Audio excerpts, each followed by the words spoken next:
This is Randy Hunt, Voice of the Patriots. Here we are. I think this is our 9th episode. We finished week number 8. Our fans are happy Friday night. We got win number 7 over a dominating win over Liberty Friday night. It also moved us up to number 8 in the SSAC rankings, which we're going to talk about here in a little bit. But first I want to talk about there was one play that's getting a lot of media attention right now, that it's kind of gone viral, and that's the Marcus guy backflip into the end zone. It's been picked up by USA Today, Max Sports, Max Preps, Sports, Fox Sports 1's asked to use the footage. I just want, is that a play you guys have been practicing a lot? We practice that play. We just don't practice the finish that Marcus kind of improvised on there. We have a variety of plays we like to use there on the goal line, and one of them is a little toss to either Marcus on the left or Connor on the right. And, I was watching the play in the game, and, I probably had the same reaction everybody else. My eyes got real big, and I think I just, I was talking on the headset to the coach. I said, did he just do that? And, and so, our guys came off the field. Connor came off the field and said, "Yeah, that's just not fair. That's just not fair. He can do." And so it was an awesome play. I showed a couple of my coaching buddies, and their response was the same thing. Wow! And it's good to have kids like Marcus and athletic kids. And I'll say the same thing. I'm glad they're on our team, and I wouldn't trade them for anything. That's for sure. So I'm glad he's getting a lot of attention. He deserves it. He's a heck of a kid, and so hopefully we can. Create some other plays. I don't know that if they will be designed like that or not, but we'll see. No, I'm actually guessing you would probably frown on that if we did a lot of backflips over the goal line. Again, it's a little bit of a broken record. Each week we're just really, the offense is just turning out this. It seemed like everybody had a good night on offense. Today I just want to kind of focus on the guys up front. Our linemen, I mean, we're averaging about 300 yards rushing a game. These guys are in the pit every week. They get very little. They don't get their name in the paper very often. Yet they're probably one of our key components to our offense. Absolutely. Back way back in August when we were doing our our preseason, interviews with a lot of the papers and media guys, and pretty much to all of them, one of my statements was, I'm anxious to see what we can do up front. That's one place we struggled a little bit last year, and I feel good about what we can do this year. And if they play the way that I hope they can, then we can certainly be successful with what we have behind them. And they've done just a great job. But yeah, we're averaging, I think it's close to 310 yards a game rushing on offense, and that's good no matter who you are. That's for sure. We're just over almost to 2,500 yards rushing in 8 games. Last year we were 2,100 or so, something like that, in 11 games. So that tells you kind of where we're at, this year compared to last year.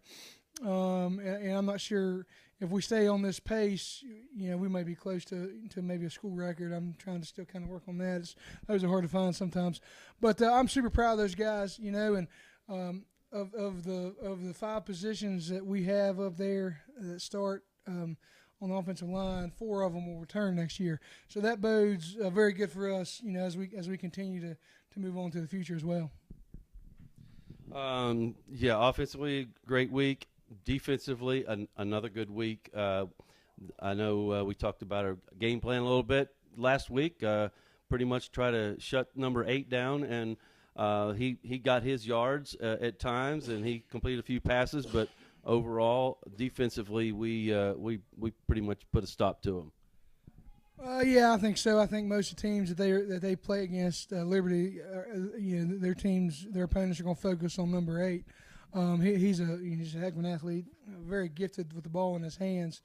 And we played him fairly well. Now we overran him a couple times and gave him some lanes and some angles, and he he would get us for 5 or 10 yards. We never gave up a big play, which was good. I think we gave up maybe a 20-yard run or something like that. He finished the game with something like 90 yards on 22 carries. So not bad effort, as far as that goes. And I thought we did what we wanted to do with him. We made some adjustments there later in the first half and the second half to kind of slow him down a little bit, and I thought, Coach Cuthbert did a great job with that, and our kids executed that pretty well. And, we want to give them some different looks and let our kids have some fun out there as well. And I think we did that, and we played well enough. We almost had the shutout there. He ended up scoring, I don't know, about a minute and a half, 2 minutes to go, and that's okay. Our other kids have practiced hard all year long. They deserve to play as well, and so our guys are competitive, and they certainly played well on defense Friday night. And they just play so hard. So we're going to kind of continue that as we move here throughout the end of the season to kind of keep this thing rolling like we want to. So it's an open week. We don't play this week. We're not going to talk about our opponent this week, but I thought it'd be a good time. We're 8 games into the season. The rankings really are starting to mean something. I know people ask me occasionally about how we get ranked, and a lot of people maybe don't know, but I love the high school ranking system. I like it, especially compared to the college ranking system. In college, it's more of a beauty contest and how bad you beat someone, and it's political, and there's just all these people voting, and I think that it can get ugly.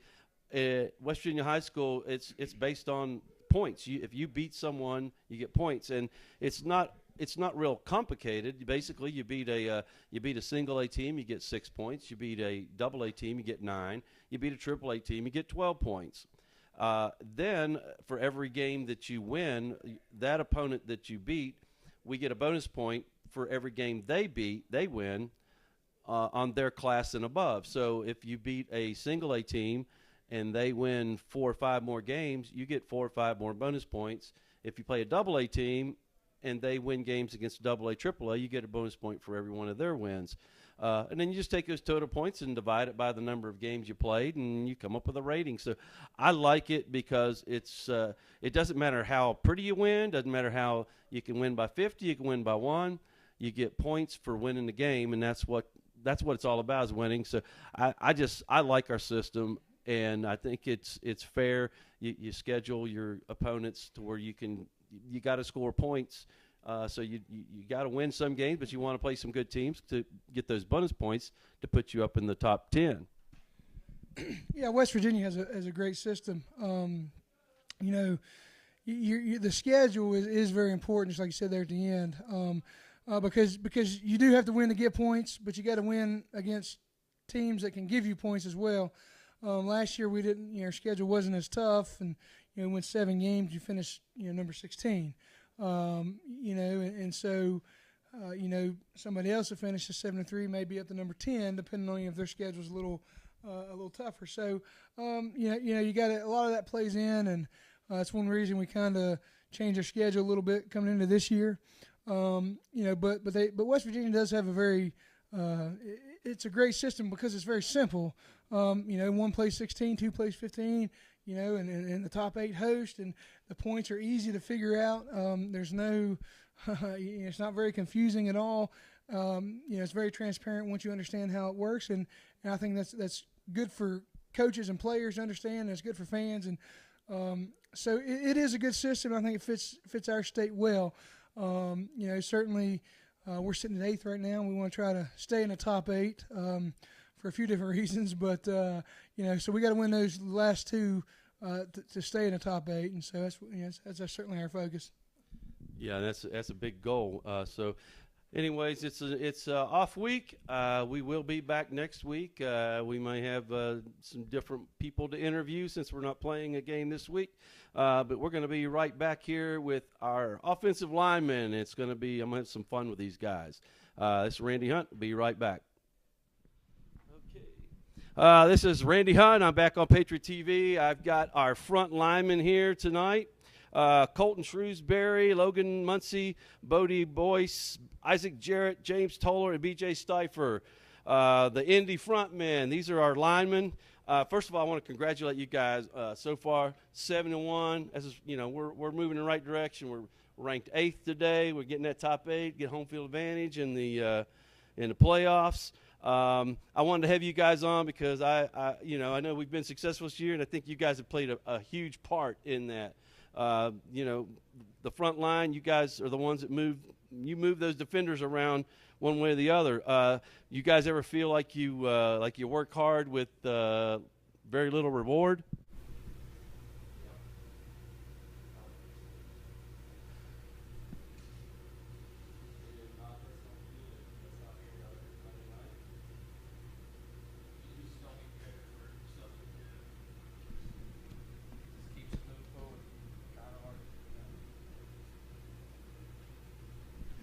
All right.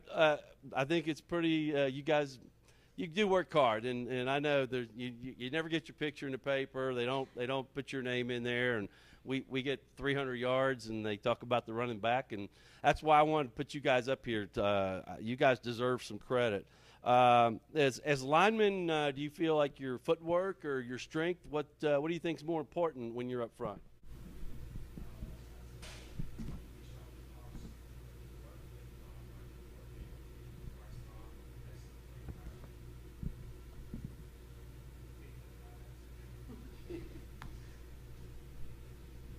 They're probably both equally important because if your feet aren't moving right, but you're strong, it doesn't work. Okay, very good.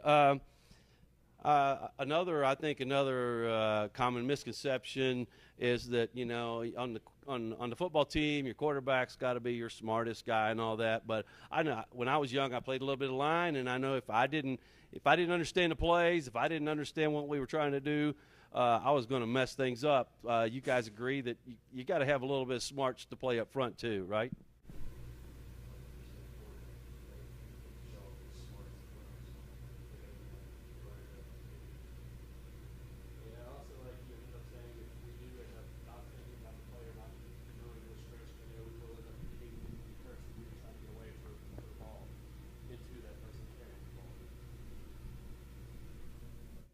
All right, very good. All right, here's the burning question that everybody wants to know: who on the line has the biggest appetite?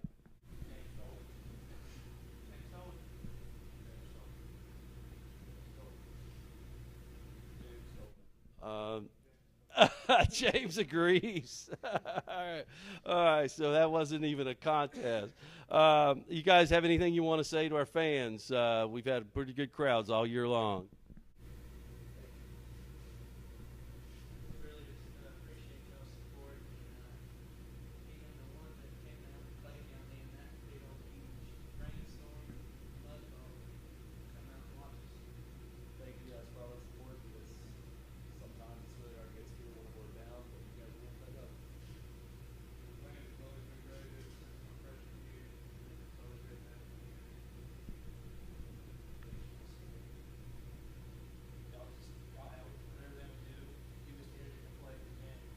Thanks a lot. All right, I thank you guys. Appreciate it. Again, you guys are such a key component to this game, and Coach and I talked real early before the season started. He felt like our line was going to be one of the keys to being successful, and I think that's shown. And I appreciate each of you guys. We got 2 more games. We're in the top 8. I think we can. We got to pull these next 2 out. Maybe move into the top 5. Maybe the 4. Get home field advantage all the way through the playoffs would be an awesome thing. So once again, thank you guys for sticking around here with me. We'll see you guys not this coming Friday, but next Friday we're going to go down to Wyoming East and take them on and try to go 8-1 for the first time. That we've won 7 games last year. It's been a long time since we won 8. So again, this is Randy Hunt with Patriot TV. Let's go Patriots!